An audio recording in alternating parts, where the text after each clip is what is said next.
जय श्री कृष्ण, जय राधे। हमारी बीमारी का कारण क्या हमारा पूर्व में किया हुआ कर्म है या कुछ और? आइए इसको जानते हैं। आज देखा जा रहा है कुछ ना कुछ किसी ना किसी को बीमारी है, चाहे शारीरिक हो चाहे मानसिक हो। बीमारी का पता कभी कभी नहीं लग पाता है कि क्या बीमारी है और किस वजह से बीमारी है, बस बीमार है।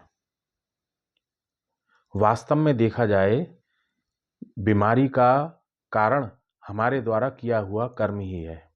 मन, वचन, कर्म से जो भी हमने किया है, इस जन्म में किया है या पूर्व जन्म में किया है, पूर्व जन्मों में किए हुए हमारे संचित कर्म, उन संचित कर्म में से कुछ अच्छे और कुछ बुरे कर्म प्रारब्ध के रूप में हमें इस जन्म में प्राप्त होते हैं।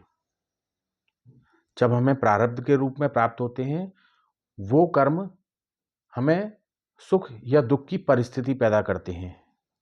जो सुख या दुख की परिस्थिति पैदा होती है उसको हम भोगते हैं, जिस कारण कभी कभी हम बीमार हो जाते हैं, मानसिक या शारीरिक। तो वास्तव में हम जिस कारण से बीमार हुए हैं, हमारे किसी ना किसी के द्वारा मन वचन कर्म से किए हुए अच्छे बुरे कर्म हैं, जिस वजह से हम बीमार हैं। अवश्यमेव भोक्तव्यम कृतम कर्म शुभाशुभम, अर्थात हमें अवश्य ही भोगने पड़ेंगे हमारे द्वारा किए हुए कर्म का फल, चाहे शुभ हो चाहे अशुभ हो। जो भी हमने किया है वो निश्चित भोगना है। अब ये बात आती है, जब हमें भोगना ही है, क्या हम बीमारी को भोगें? नहीं, यहाँ बीमारी भोगने वाली बात नहीं है। यहाँ बात है हमको उस बीमारी को दूर करना। कैसे दूर करेंगे? प्रायश्चित और पश्चाताप से। प्रायश्चित और पश्चाताप कैसे करें? यदि हमें पता है किसी का हमने मन वचन कर्म से उसकी आत्मा को जलाया है, उसको परेशान किया है, हमारे द्वारा उसको सताया गया है और वो कुछ कह नहीं पाया, तो उसका भी फल मिलेगा, चाहे इस जन्म में किया हो या पूर्व जन्मों में किया हो। बात ये निकल के आती है, हमें कभी कभी पता चल जाता है हमने इसको बहुत दुखाया है, लेकिन हमारा ईगो इसके बीच में आता है।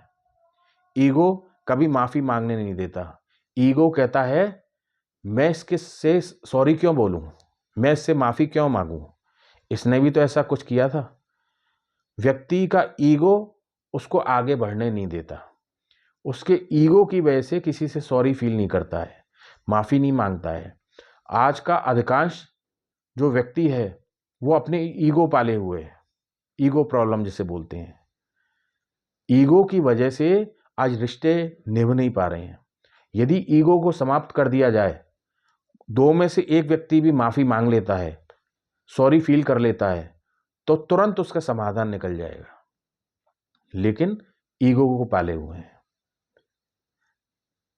अब बात यह आती है, यदि हमें किसी से माफ़ी मांगनी है और वो जीवित ही नहीं है, या हमको पता ही नहीं है हमने किसी के साथ क्या बुरा किया है, तो हम परमात्मा से, भगवान से, ईश्वर से, परम सत्ता से, इष्ट से, जिस पे हमारा आस्था है, विश्वास है, उससे हम माफ़ी मांगें, उससे प्रार्थना करें, ये मेरी माफ़ी जिसके प्रति भी मैंने दोष दर्शन किया है, जिससे भी मैंने बुरा भला बोला है, उस तक पहुंचा दें।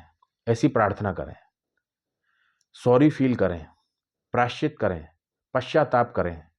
जब हम ऐसा करेंगे और शुद्ध हृदय से करेंगे, प्रभु के सामने करेंगे, प्रभु से करेंगे, तो निश्चित ही वो हम कृपा करेंगे।